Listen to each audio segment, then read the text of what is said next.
Hi folks, welcome to today's presentation. And on my channel, I realized that I haven't given Sig Sauer near enough attention.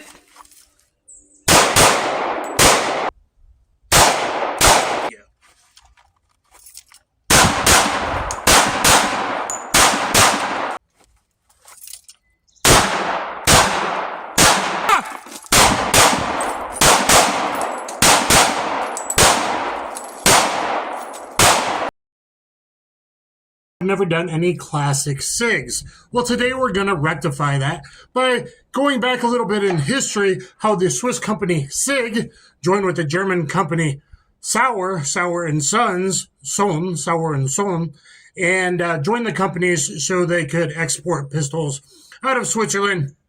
And their very first pistol in 1975 was a SIG p220. We have a variation of this, a p220 carry with a rail. And in 75, that was the first pistol that they put out. I am alone at the enclosed private range, double action, single action pistol. So long but smooth, heavy but smooth first. It would reciprocate, and then single action. Thereafter, this seems to have, I believe, the short reset trigger, which is awesome.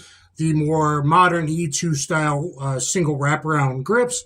And so a nice short reset to single action. And then when you're done firing, it has the lever here, which is good ergonomically to safely decock.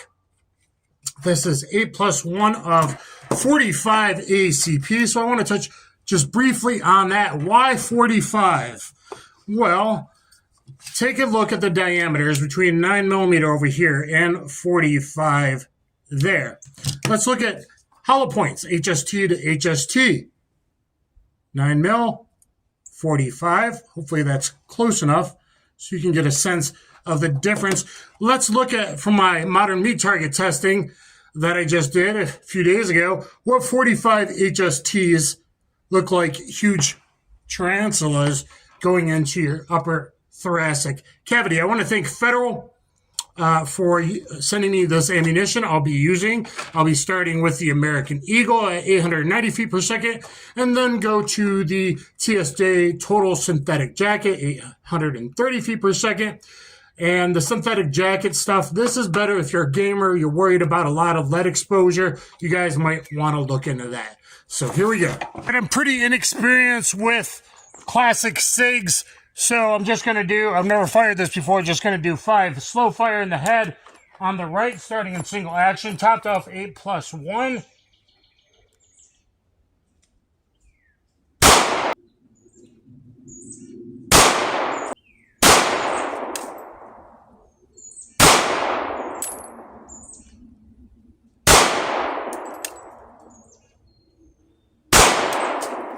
All right, that was 5 shots. I think I dropped that last one low.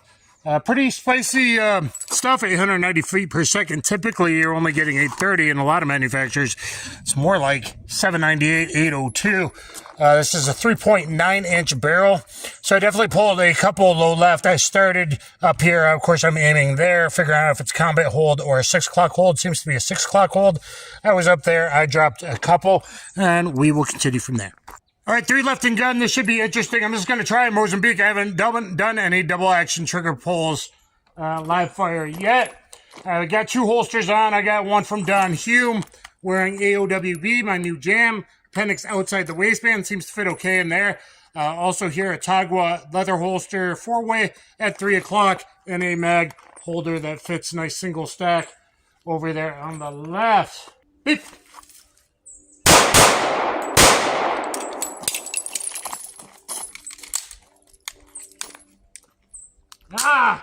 Learning a new pistol. I'm hitting the damn decocker. I can't believe I did that on video.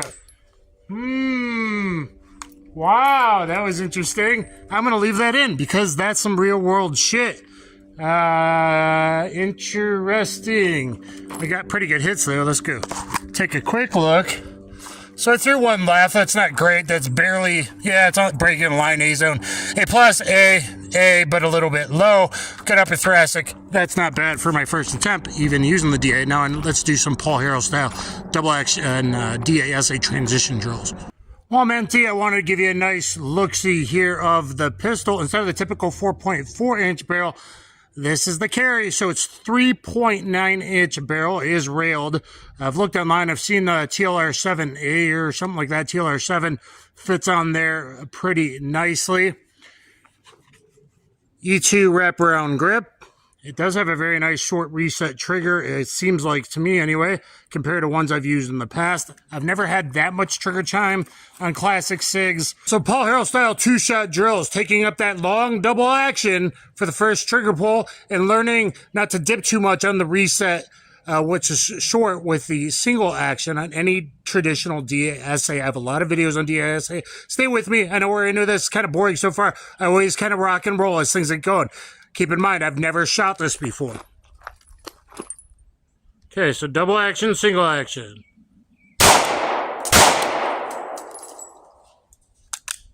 Low left, nick in the heart.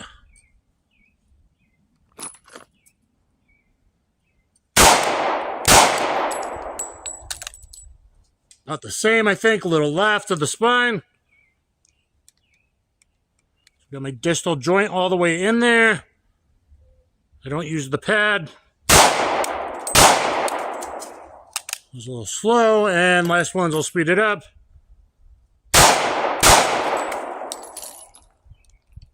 And there's my slide release and my decocker getting familiar with the pistol. Looks like I had one fairly bad shot. Not bad. I got 5 in the heart. 1, 2, 3, 4, 3 right there in a cluster. 5, 6 nicking it. 7 in the lung. 8 in the lung, so that's actually B or C zone, depending how you look at. Well, that's A, technically USPSA there. That'd be a B zone. So that's not great. So that's why you do 2-shot drills before you start rocking and rolling and getting familiar with pistols, especially double action, single action, traditional TDA or DASA pistols. Hey, honey, where do you want to go to eat? Come on, baby, decide. Ah!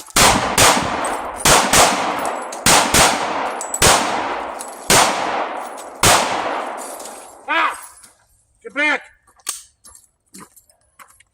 All right, let's see how I did. My first shot's one-handed, 3-ish yards. Similar to what Gunfighter, Bob Stash, 14 gunfights with his SIG P220. Oh my God, the capacity, 14 gunfights with A+1.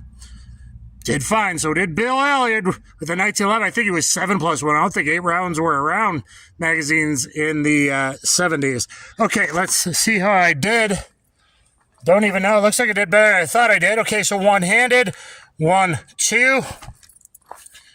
Came over to Mr. Ice Baby Guido over here. 1, 2. Decent. Pretty good. Good momentum mass to keep going. Bam, into his upper thoracic cavity after passing his hand. Headshot there is good. Headshot there is good. 2 in the heart, a little lower than I like, but it's 2 in the heart in the A+ box, and very good headshot there. So, perfect. That was a perfect run with the pistol I'm not familiar with, and 45 ACP. Oh my God, the recoil. This thing is also carrying maybe thinner than it really seems. If it carries good, it's 30 ounces. So loaded, this is probably 35 and a half. That's going to be right at the top. Haven't gotten on a scale, but going by on specs of comfortable carry. So this, so far, so good. I'm liking it quite a bit. All right, guys, so who was Bill Allard? Bill Allard was NYPD Stakeout Squad. Had even more gunfights than Jim Cirillo, who he was often partnered with, but not all the time. Had other, even more than Jim. And he used the 1911, probably 7+1. I tried to look it up. I don't know. I don't think 8-rounders were around back then. I mean, in World War I, they had some 10-rounders for the airplanes, but other than that, I don't think there was reliable 8-rounders in the 70s. So 8 rounds of 45 got it done for him, while Jim had a New York Reload, his 2 38 revolvers. What about Bob Stash? Bob Stash, a little more recent, Chicago PD, 14 gunfights. Listen to his interview with Mas Ayoub. 12 out of those, I don't believe he reloaded, okay? So he basically went dry a lot of one-handed shooting, 9 rounds of 45, solved all his problems, and 2 of them were basically suppressive fire type events, long balling it back when no one worried about liability. So, 9 rounds should be able to get it done. 9 rounds of 45 or 40 will probably get it done. 9mm, I think that you're shooting in a reactive stress too quickly. I probably wouldn't carry a single stack 9mm because you're shooting too fast. The split times are probably in too quickly, whereas 40 or 45 is going to slow you down. Now, Bill Ellard says whenever he could, but he always couldn't, but whenever he could, he always wanted a stable platform, 2 hands on the pistol. Bob Stash, and I believe Bill said you couldn't always get 2 hands on it because you're in cramped quarters and all that and where they were hiding, etc. Bob Stash said he almost never got 2 hands on the gun because it was always either fighting with a subject, holding someone back, opening a door. It was busy. The non-dominant hand was busy doing something. So in lieu of that, he did think that the SIG pointed naturally for him. And I just checked on the side of the frame. If I just extend my finger, yeah, this seems to be, and I think we saw that in the last round, a very, very good natural pointer. So I'm going to draw, let's say 3 yards and do 2 on each of my bad guys here, one-handed. I'm going to try not to use the sights too much. Okay, here we go.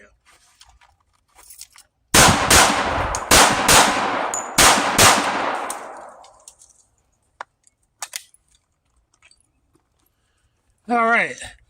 That looks pretty good. A little lower than I would like, but that's, 2, A+ zone. Here's an A. Most people are happy with their low left shit.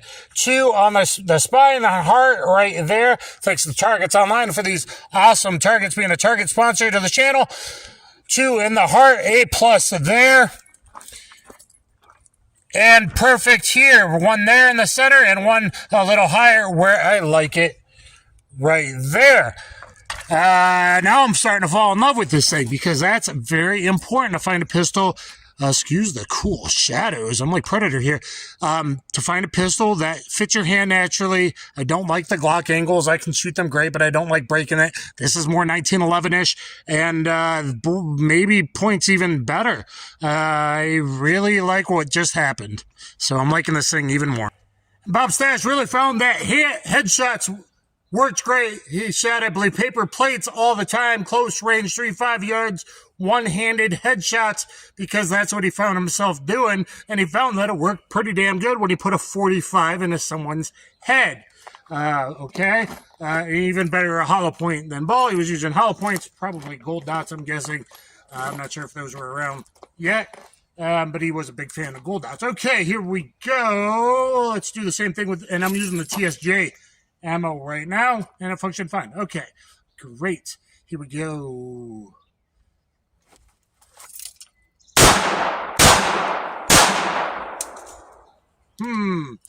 Not my best hits, but hits nonetheless. Does point pretty damn good. Okay, so that's probably one-handed trigger control. I haven't done a lot of one-handed shooting lately, and not with the double action first shot. So I probably was aimed good, and that's just probably one-handed trigger manipulation. That is perfect, baby. And over here, not as perfect, but you can see the inner skull on a regular target be out here, and everyone goes, oh, that's awesome. But in a small-headed dude, it's pretty good, and his cheekbone, I would want it definitely more there, and definitely want there, but that's probably good. Now, an FMJ could potentially ricochet a little bit off, because that very round ogive, FMJ tends to do weird things with bone deflection, but a hollow point, he'd probably be down as well.